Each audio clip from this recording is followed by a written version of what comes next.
Hey everyone, welcome.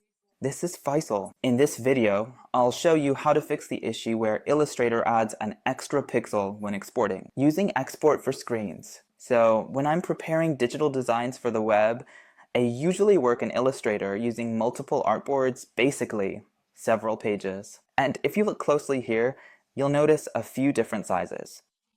For example, this size here is 300 by 250, 300 by 50, 300 728 in 90, 120 by 600, and so on.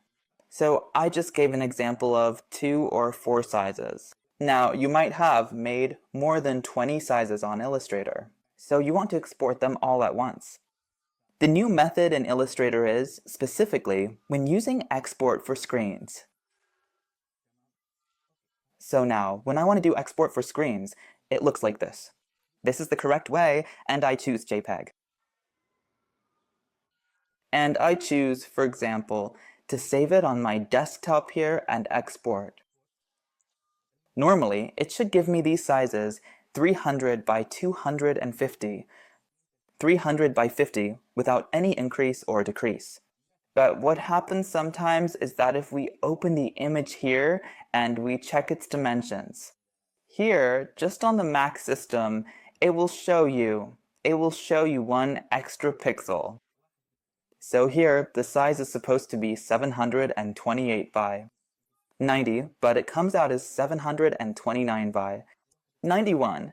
So in this case, when you want to send it to the people working on the web or on Google AdSense for ads, the system will reject it. Imagine if you have more than 20, 30, 40 sizes and they all get sent back. So there's a certain way if we want to make sure. For example, if we open this image in Photoshop for those who work on Windows, so you can see what went wrong with the size.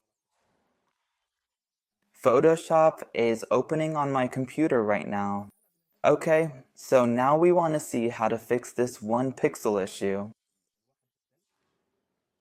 Let me just check if Photoshop has opened for me. Just a second.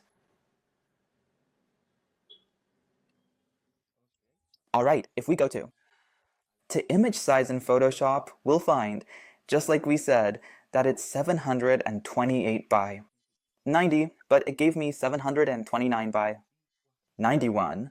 So the method is simple in Illustrator. But it does require you to pay attention from the start. When you open your artboards, you need to follow these steps. Okay, let's check out the method together. So, I select the tool, the artboard tool. When you select it, up here you'll see the X and Y values. Or for people who use the workspace arrangement in Illustrator on the right side. So, where does the whole idea and mistake happen? It's that here, these values need to be whole numbers without any decimals. So no 0.75, no 0.14. So here, if I have 0.75, I just delete it. And I delete this one too. Then I select this artboard here as well. And I delete its value too. And I select this one, too, and hit delete. Okay, if we go back and double check together, I only have this one left here. So the whole idea here is that you just need to work on the X and Y values and delete the decimals that show up here. Alright, now after we've deleted them, let me just delete the folder that's on my desktop. If we take a look and try exporting one more time. For screens on the desktop, we did the export one more time. Okay, let's take a look. We'll find that the dimensions are exactly 100% correct. Yeah, so let's just check one by opening it in Photoshop. This one is 300 by 250. If we check the image size, it will be correct. So the whole idea, guys, is that your X and Y values from the very beginning when you create the artboard or your template in Illustrator should be whole numbers without any decimals. Just like we saw a little while ago with this method, so that the export for screens gives you a result that's 100% accurate. Alright, that was our explanation for today. And if anyone has any questions, don't hesitate to ask. Thank you,